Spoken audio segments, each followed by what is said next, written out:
I live at 26th and Ash in Southeast Portland, and so this is a design that came out of actually a more superficial idea initially, which we have a lot of beekeepers in our neighborhood. But then we started thinking about the metaphor of kind of bees and all the great things that bees bring us with our food, and the hive idea and sort of community metaphor, and also it's just bees.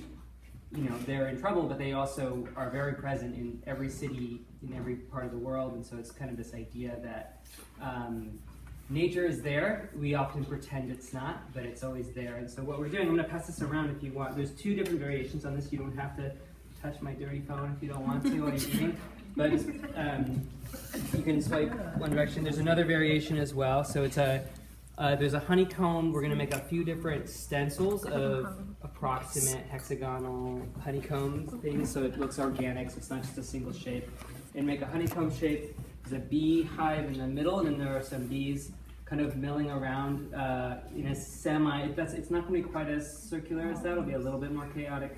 And then a ring around it. So the honeycomb itself will be very like organic yellow and like umber colors and everything.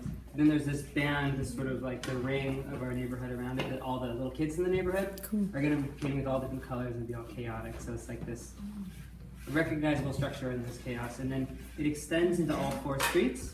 And so the honeycomb will kind of like fades out in the street. So part of it is, if you're looking down from above, it's like a narrow depth of focus. So it's like, you know, looking through a very narrow depth of focus lens.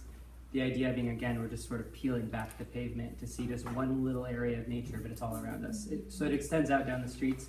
And then we also have little bees kind of coming in, like stragglers, you know, down the streets. So you're driving in the street and you see a little bee, and you come up and there's this honeycomb. And then ideally, and this may not be in phase 1, but we'll have, I'll build some, my skill that I bring to it is woodworking, and I like to make things out of wood and reclaim wood.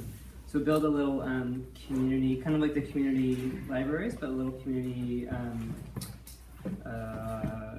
pantry. There you go. And so ideally, a lot of it would stuff with so food we grow, or the beekeepers will bring honey. The what? The honey pot. There you go. Totally, I love it. Honey pot it is. Thank you.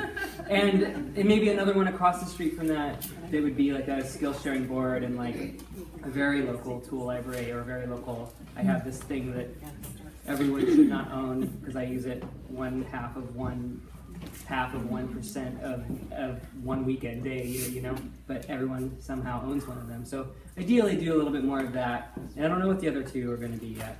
And I didn't do this the right way in that our design process was,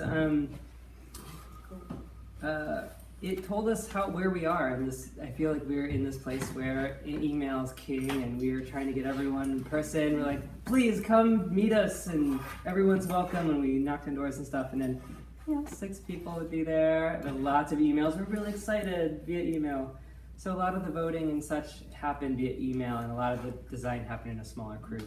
But everyone seems pretty happy with the design ideas, and so I think that the test will be what happens when, you know, the week before, like planning session, and the week of happens. And it also, I think, is representative of where we are, and we're like really busy, and we have a 2-year-old, and we don't have the time to do what we used to do, which would be like knocking on every door and 10 cycles before we got here, and instead we're just sort of this out a little bit. But it was fun, and we're really excited to try to figure. We're kind of at the edge of like kind of older neighborhood Portland and development. Like our neighborhood has like a 50-unit apartment complex, 90-unit one coming up like a block and a half away. In this year, there's another 120-unit right down the street. I bought my house 9 years ago. I can see 7 apartment complexes that weren't there when I bought it from my doorstep.